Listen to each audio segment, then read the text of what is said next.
Ada juga kisah yang luar biasa. Saya baca kisah ini malah merasa malu kepada diri sendiri dan menangis. Kisah Nabi Yusuf alaihissalam. Nabi Yusuf itu akhlaknya luar biasa. Jadi wajar banget kalau Nabi Yakub memang sayang banget sama Yusuf. Nabi Yakub punya 12 anak laki-laki yang kemudian dimisalkan oleh Nabi Muhammad seperti 12 bulan dalam 1 tahun kan ya. Dan Yusuf adalah bulan Ramadan.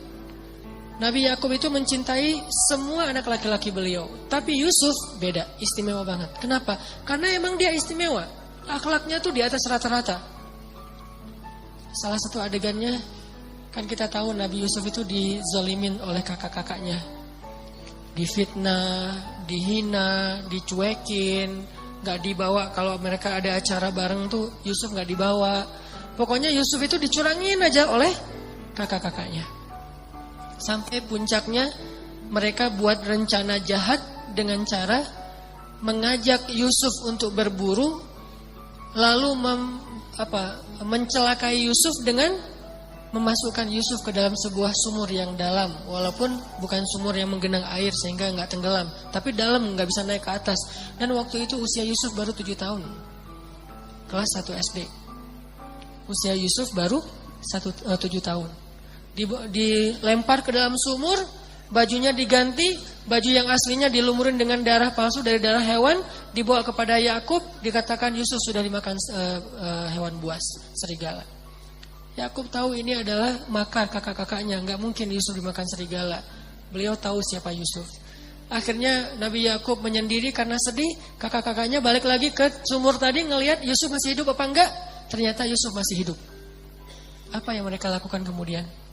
Mereka mengangkat Yusuf ke atas, menjualnya kepada para musafir. Ini makarnya kakak-kakak Yusuf. Udah menyakiti Yusuf, menzalimi Yusuf, mencurangi Yusuf, memisahkan Yusuf dengan ayahnya. Sekarang malah dijual kepada para musafir, jadi budak. Bayangin, yang memperbudak adiknya adalah justru kakaknya sendiri. 10 orang kakaknya, mereka sepakat, ya udah daripada nanti Yusuf bisa naik lagi ke atas ketemu dengan ayah, ketahuan kalau kita bohong, mending kita usir aja Yusuf sejauh-jauh mungkin. Gimana caranya? Kita jual aja kepada para karavan dagang yang lewat. Lewat sekelompok karavan dagang, Yusuf diikat, kemudian mereka bilang, ini ada budak, harganya bagus nih, murah, tapi dia bisa dijual mahal nanti di Damaskus. Coba kamu beli. Akhirnya orang kaya yang berdagang itu membeli Yusuf dengan harga yang sangat murah. Ketika dibeli, mau dibawa, kakak-kakaknya diam aja, melepaskan adiknya, kayak daring gitu. Ekspresi wajahnya tuh kayak flat banget, gak ada rasa kasihan, sedih, gak ada sama sekali, gak ada kasih sayangnya. Benar-benar gak ada kasih sayangnya. Yang muncul adalah rasa dengki yang luar biasa di dalam hati mereka. Yusuf dijual kepada orang lain, adiknya sendiri. Akhirnya Yusuf sebelum dibawa oleh para pedagang yang udah membeli dia, Yusuf bilang, Tuan, kepada pedagang yang paling kaya, bolehkah saya pamitan dulu dengan orang-orang yang udah menjual saya? Dia nggak mau bilang mereka kakaknya. Kenapa? Takutnya nanti orang jadi tahu kejahatan mereka. Masih menjaga aib mereka. Kalau bilang itu kakak-kakak saya, mereka akan mempertanyakan, kenapa kakak menjual adiknya sendiri? Kok jahat banget sih kakak ini? Akhirnya nggak jadi dijual, nggak jadi beli kan? Nggak tega kepada anak ini. Tapi dia bilang, bolehkah saya pamit kepada orang-orang itu yang sudah menjual saya kepada Tuan?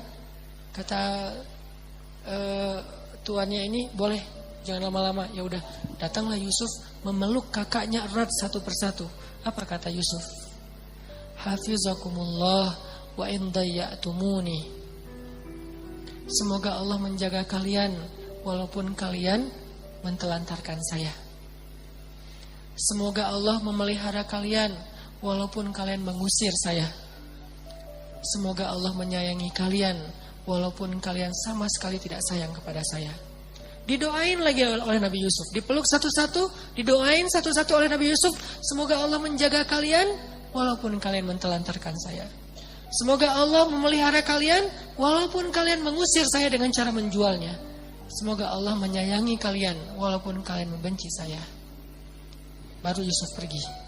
Ini kasih sayang luar biasa dari Nabi Yusuf alaihissalam, akhlak. Memaafkan kakak-kakaknya, menutupi aib kakak-kakaknya. Begitu nanti Yusuf sukses di Mesir, Kakak-kakaknya datang mencari bantuan karena musim kemarau yang panjang. Malah Yusuf memberikan bantuan kepada kakak-kakaknya secara diam-diam.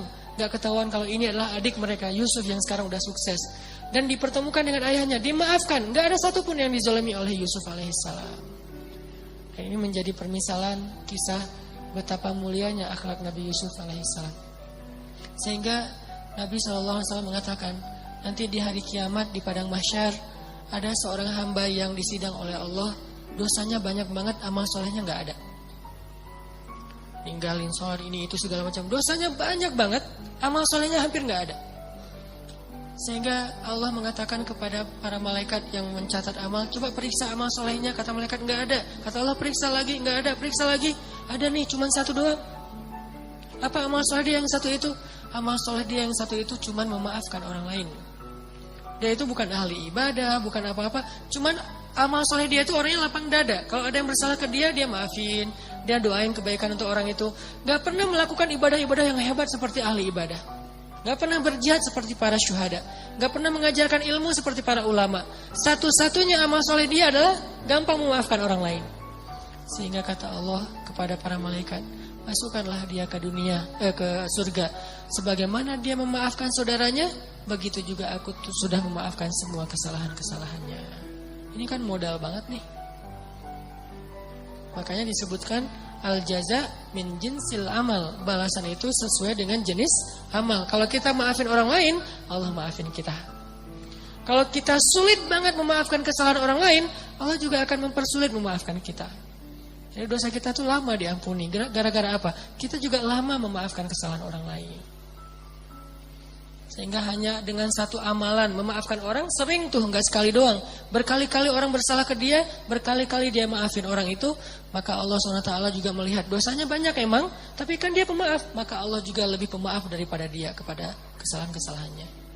Ini teman-teman yang dirahmati Allah SWT, memaafkan yang luar biasa pahalanya di sisi Allah. Belum lagi nanti Nabi SAW bersabda,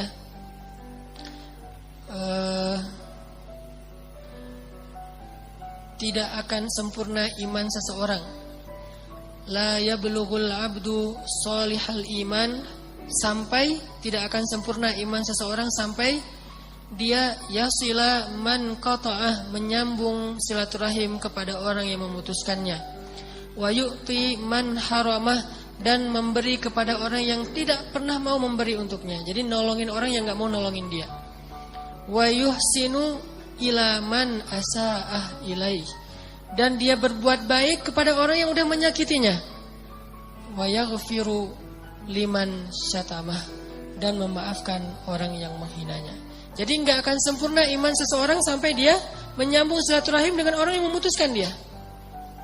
Kemudian apalagi? Memberikan bantuan kepada orang yang tidak pernah membantu dia. Jadi dulu ketika dia minta bantuan, orang itu nutup pintu rumahnya, gak mau bantu sama sekali. Sekarang begitu orang itu butuh bantuan, dia membantunya. Ini artinya membalas satu keburukan dengan kebaikan.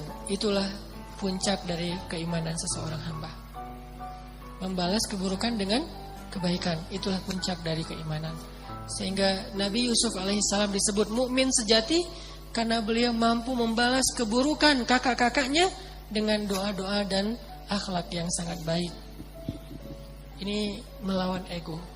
Apa yang membuat kita mampu melakukan ini? Balik lagi kepada iman. Man kana yu'minu billahi wal yaumil akhir falyusil rahimah. Siapa yang beriman kepada Allah dan hari akhir, hendaklah dia menyambung silaturahim. Pertanyaannya, apakah kita tetap harus menyambung silaturahim dengan mantan? Karena zaman modern sekarang pasti ada cerita-cerita SMA lah, kuliah segala macam. Perlu nggak nyambung silaturahim? Nggak perlu. Jangan balikan lagi. Jangan tiba-tiba nge-like lagi postingan dia. Jangan tiba-tiba komunikasi lagi diam-diam. Kenapa? Karena walaupun niat kita pengen silaturahim, tapi niat baik kita itu ditunggangi oleh syaitan dengan wasawisus syaitan. Dia ingin memunculkan lagi fitnah dalam urusan hidup kita. Bisa jadi fitnahnya munculin lagi perasaan yang gak boleh ada di hati kita untuk orang itu. Bisa jadi memunculkan konflik di dalam rumah tangga kita. Kenapa saya bilang gak boleh? Sampai Nabi aja membolehkan kita berbohong untuk bab ini. 3 bohong yang dibolehkan kan? Pada dasarnya dusta itu haram kecuali 3 kondisi. Berdusta dalam perang. Taktik perang itu gak boleh jujur. Kita mau perangnya nanti strateginya gini, gak boleh. Yang namanya perang itu gak boleh jujur.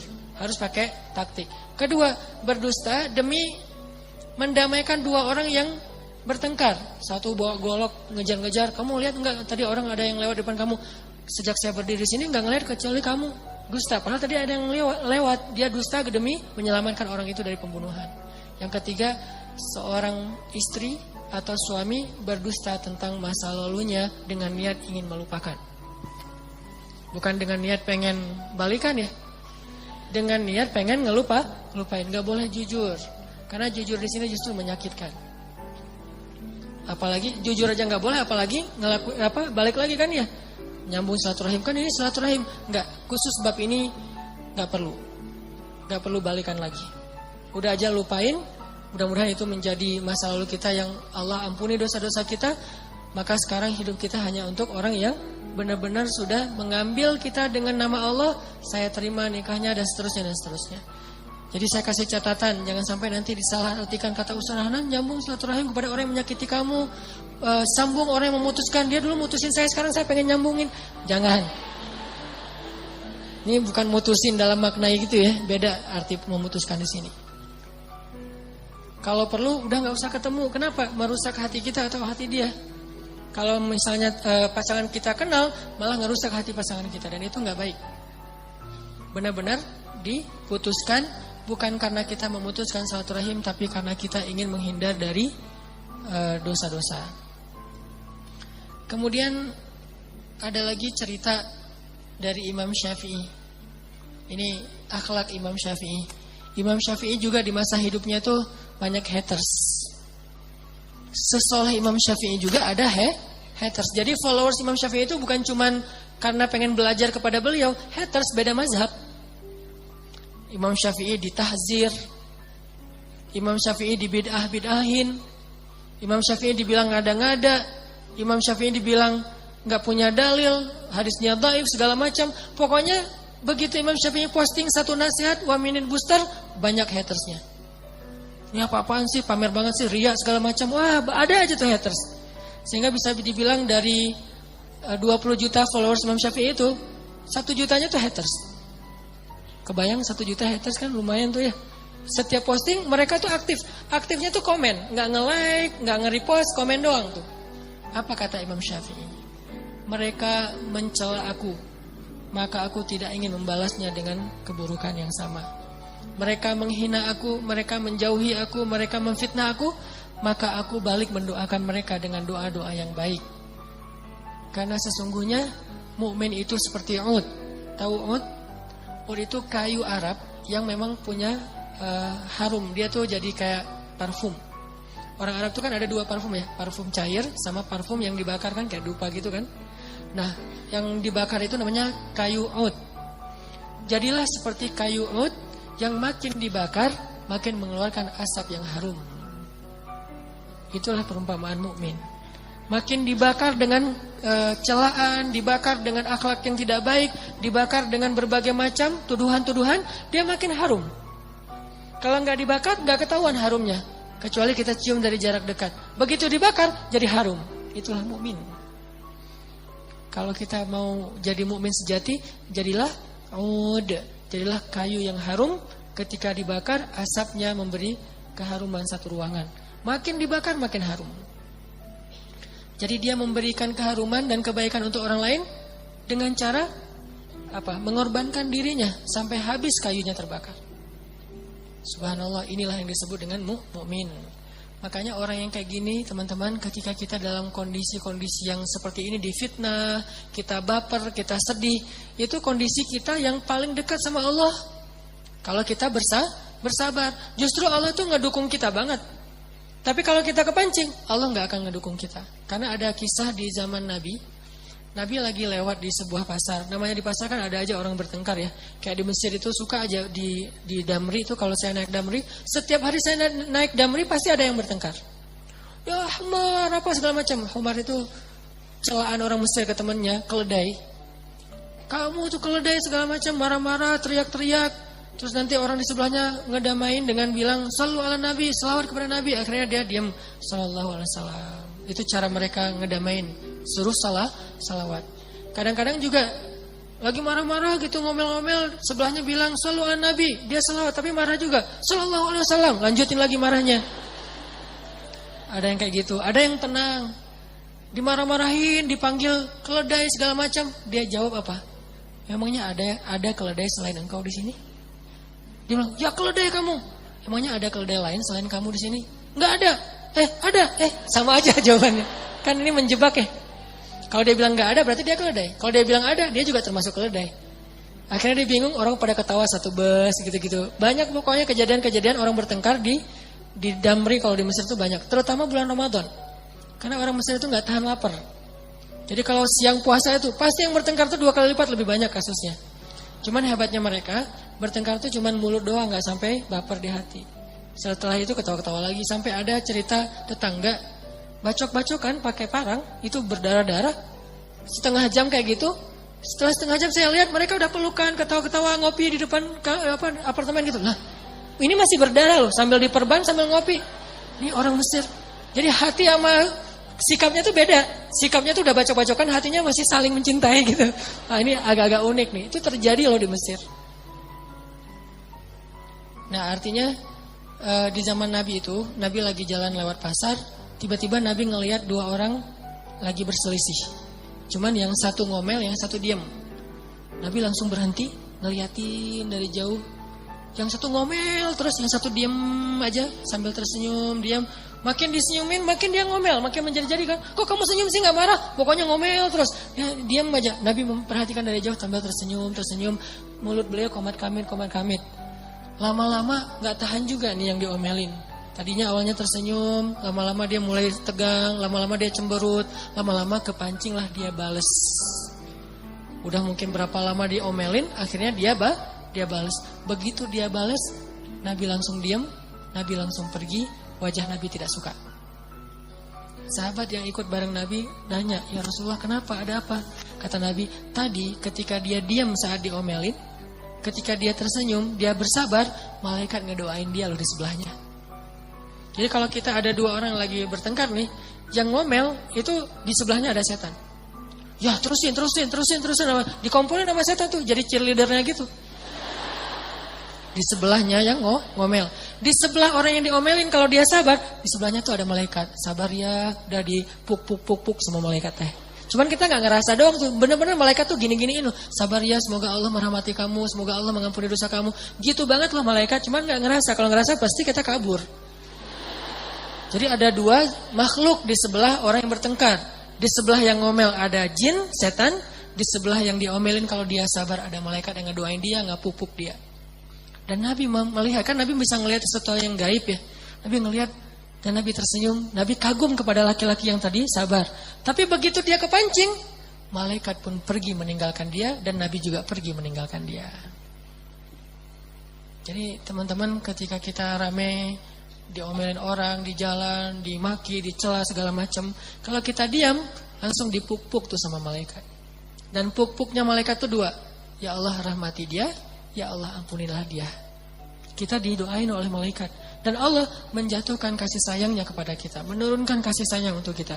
Selama kita berdiri dalam keadaan sabar. Begitu kepancing, malaikat langsung pergi. Gak suka dengan orang-orang kayak gini. Jadi malaikat tadinya udah seneng, udah mulai mention yang lain. Datang nih, ada orang soleh nih pada ngumpul. Share location dong biar gua datang cepat gitu, nggak kesasar gitu. Pada ngumpul dan itu nggak satu malaikat yang datang, dikerumunin kayak kayak makanan yang kayak gula yang dikerumuni oleh semut. Jadi ada satu butir gula ditaruh di tengah, semut berdatangan tuh. Begitulah malaikat berdatangan kepada orang soleh yang sedang sabar, diam menghadapi omelan orang lain, sikap jahil orang lain. Datang berbondong-bondong malaikat mendoakan dia. Tapi begitu dia kepancing, semut itu langsung pada pergi. Begitu juga dengan orang yang ngomel. Orang yang ngomel itu seperti bangkai yang didatangi lalat. Jadi ada satu bangkai yang bau busuk, lalat langsung berdatangan. Begitu dia istighfar, lalat itu langsung pergi. Jadi dua-duanya didampingi oleh makhluk gaib. Yang satu oleh setan, yang satu oleh malaikat. Makanya ketika kita dalam kondisi dizolimi, itu kesempatan kita tuh untuk bisa mendapatkan kebaikan dari Allah, kebaikan dari malaikat. Bahkan kalau ada Nabi, kebaikan dari Nabi. Karena Nabi komat kami ternyata ngedoain juga. Kenapa Nabi ikut ngedoain? Karena Nabi ngelihat malaikat mendoakan. Nabi itu pokoknya ngegeng banget lah sama malaikat. Kan Nabi sama malaikat itu sering kayak nongkrong bareng gitu kan. Nabi itu sama Jibril teman-teman, itu kayak soulmate-an banget loh. Kan Jibril kalau turun menemui Nabi itu berwujud seperti seorang cowok keren. Fatamatsala laha basyaran sawiyan. Maka Jibril pun menjelma sebagai seorang laki-laki yang sangat sempurna. Nah, Nabi itu kalau misalnya Jibril telat datang, Nabi itu suka ngelihat ke langit. Jadi keluar dari rumah, lihat ke langit, mana ya kok nggak ada tanda-tanda Jibril datang gitu. Nggak ada tanda-tanda sama sekali. Terus besok datang lagi ke tempat yang luas gitu ngelihat ke langit. Pernah Nabi berhari-hari nggak ketemu Jibril dan kangen banget sama Jibril. Mau ditelepon nggak punya nomornya. Susah kan, Jibril nggak pakai handphone. Mau digimanain doa kepada Allah, terus kayak belum datang aja Jibrilnya, udah di-mention ya Allah, Jibril mana, nggak datang Jibril tuh. Setiap hari Nabi ngeliat ke langit, nggak ada Jibril, ngeliat ke langit, nggak ada Jibril, berharap sekali ngeliat tuh ada Jibril, dan langsung dipanggil, nggak ada sama sekali. Berhari-hari setelah lama nggak ketemu Jibril, Nabi udah sedih banget, teman ngopi Nabi banget nih Jibril. Tiba-tiba datang Jibril, Nabi nanya, Jibril kemana aja, kangen tahu kalau bahasa kita mah. Jibril kemana aja? Akhirnya kata Jibril turunlah ayat di surat Maryam. Wa ma natanazzalu illa bi amri rabbik. Ya Muhammad, saya juga kangen, tapi sifat malaikat tidak melakukan sesuatu kecuali perintah Allah. Gimana pun Jibril kangen kepada Nabi, Allah nggak nyuruh beliau turun, maka dia tidak turun. Jadi sama-sama kangen nih, yang di langit kangenin yang di bumi juga kangen kepada yang di langit. Tapi kedua-duanya tidak bisa ketemu karena belum ada perintah Allah Subhanahu wa taala. Wa ma natanazzalu illa bi amri rabbik. Kami tidak turun kecuali dengan perintah Allah ya Rasulullah. Walaupun kangen sebetulnya. Jibril ada emosi? Ada. Suka benci ada di hati Jibril. Cuman suka dan benci Jibril itu sesuai dengan kehendak Allah, taat. Jadi teman-teman, kalau kita misalnya lagi digituin, berarti kita ada kesempatan nih didampingin malaikat. Diam aja, jangan kepancing. Begitu kepancing, berarti kita harus langsung berimajinasi, oh aduh malaikat pergi nih. Ini kondisi kita memaafkan. Apalagi kalau kita udah maafin, lebih banyak lagi malaikat yang datengin kita. Langsung jadi selebgram langit tuh. Para malaikat langsung pada nge-repost, langsung pada ngomongin, kemarin tuh ada hamba Allah yang luar biasa loh. Dia itu dizolimi tapi maafin. Sehingga para malaikat tuh jadi kayak tiba-tiba kita jadi terkenal di antara para malaikat. Siapa namanya? Dimension satu dengan yang lain. Sehingga lama-lama ketika nanti ketemu di akhirat, oh ini orangnya, minta tangan apa foto. Kenapa? Udah terkenal duluan di bumi. Itu terjadi teman-teman di langit. Bukan sekaku di langit itu hening-hening aja, gak ada kejadian apa-apa. Enggak, di langit itu lebih heboh daripada di bumi. Kalau di bumi aja ada gosip, trending topik, segala macam. Di langit lebih dari itu loh. Ada gosip-gosip kebaikan, siapa yang baru saja memaafkan, siapa yang baru saja melakukan kebaikan, itu terkenal di langit, diomongin oleh para malaikat. Kan malaikat itu membawa amal kita tuh pagi dan petang ya. Dan mereka ngelintasin pintu-pintu langit. Setiap pintu langit yang dilintasin, itu malaikat nanya, ada apa? Ada yang update yang heboh-heboh enggak? Disampaikan, terus diomongin di langit pertama. Naik ke langit kedua, diomongin di langit kedua. Sampai kepada Allah. Semua langit membicarakan orang tersebut, coba. Mungkin di dunia followers kita cuma berapa belas orang doang. Tapi di akhirat atau di langit, wah, para malaikat kenal banget sama kita. Kalau kita menjadi orang yang sabar, diam, memaafkan.